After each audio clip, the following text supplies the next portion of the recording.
Good morning, this is Genie from Expat on Purpose, and we are still looking for a place to immigrate to, wanting to leave South Africa and looking for the perfect place for us as a family.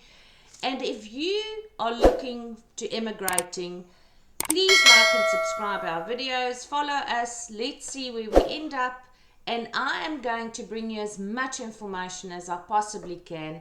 Obviously, you've got to do your own investigation and research as well, but let's save you some time and let's hit the button and subscribe. So, where is this place? Paradise. It is stunning. It is the most beautiful place, and it is a lot of South Africans are actually looking at this island country. But is it really paradise? Belize is the most stunning place that you can possibly think of retiring. So the very first thing that we want to look at is the weather. Understand that you're going to a country, Belize is 30 to 32 degrees Celsius on most days. You've got a huge humidity of about 98% daily. So you've got thunderstorms, and during the rainy season, you also might encounter hurricanes. Now, I'm not big on hurricanes. I don't think I ever want to be in the midst of something like that. But there are areas in Belize that are not hit by hurricanes. So do your homework, make sure that you're not in the path of a hurricane. All right, so Belize is very well known as the massive, or for the big barrier reef. It's the second largest barrier reef in the world, and also the blue hole. They have got amazing fishing, crayfish and diving spots. So if you're a water baby, you want to go to an island, have a look at this. Number 2, housing is quite inexpensive. Property is really not that expensive, taking into consideration you taking your South African rands if you're from South Africa and converting it to US dollars, which is always a bit of a bummer. There you're going to be able to buy yourself a house. It's log homes or wooden homes, and you'll have a Mennonite delivering your home to you on your property.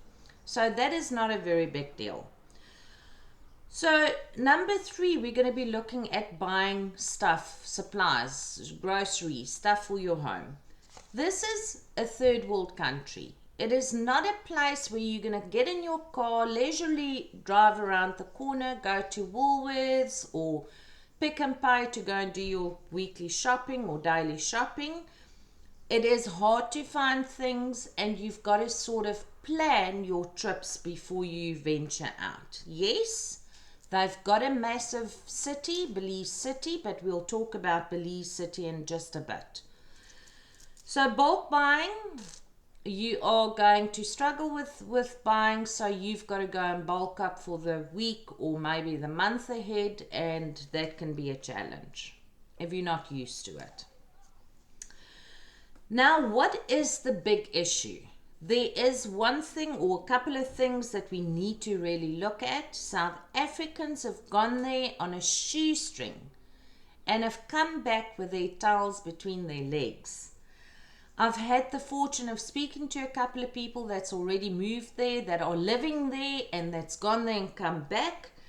And it is very hard for South Africans with a South African rand to move to a country that is US based. The currency is US based. You have to start out with at least 3 million rand in your pocket or available. Without that, you're going to struggle, and you also have to ensure that you've got monthly income. Why am I talking about monthly income? That brings me to the 5th point. They will not give you a job. You will not be able to get a job in Belize. Belize looks after Belizeans. So they are dead against giving any expats opportunities for work there, and even having an online business, you have to have permission to do that. So this is not the country to go to if you're a digital nomad wanting to work online, because it might be declined.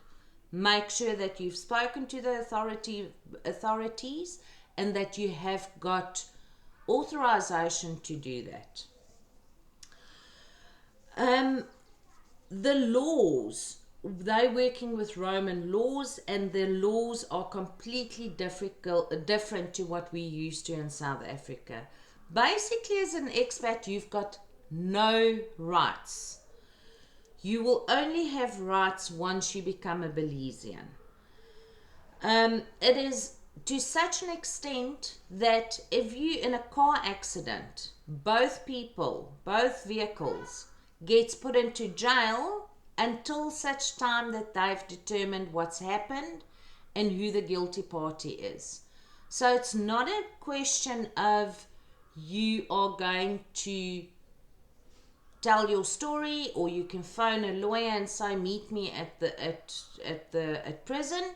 It doesn't work like that in Belize, and that's quite a scary place to go because accidents happen. So you basically guilty until proven innocent, not the other way around. Wages are extremely low. You're looking at a full-time secretary that works from 9 until 5 every day, earning roughly about $800 for the month. But the flip side of the coin is, if you, for instance, looking at going to farm there and you're going to grow some odd crop or farm with cattle there, to get someone working for you, you're going to be paying $20 for a worker per day, which is expensive if you're taking it from South African rands. Right, so wages are low. And then number 7, it is very accessible. So that is the upside about living in Belize. It's accessible to the US. Houston is only about 2 hours flight from there if you're flying from Belize City, which you have to. Cancun, Mexico is an hour and a half from there. So it's very accessible, but take into consideration you still have to have the right visas as a South African on a South African passport. So it's not a question of you live there, you can fly in and out. You still need to apply for the right visas. Number 8, let's talk about the big bone of contention, the crime. Belize has got a huge crime rate if you look at crime per capita. But if you're looking at it differently per area, Belize City is absolutely crime ridden. You're going to get yourself into trouble there. But further south is much safer. All right? So what types of crimes are there? Everything is gang linked, and a lot of the stuff has to do with the massive amount of drugs in Belize. Belize is apparently a hub for drug dealers, and there is currently, or about 2 years ago, they were looking at about 3,000 gangsters in Belize City. So you have to keep your nose clean. You can't get yourself into trouble there, because if you get into trouble, you're going straight to jail. Alright, so guys, there's a couple of good points here and there's a couple of not such good points. It's ultimately up to you and what type of lifestyle you want to go and live. Are you willing to give up a third world country for another third world country? Are you willing to venture into a place where crime is basically high? I still don't believe it's higher than South Africa, but you've got crime there. And then the last thing is to just keep your nose clean. Make sure that you've done your homework. Go visit, go see it. It is a beautiful, beautiful country.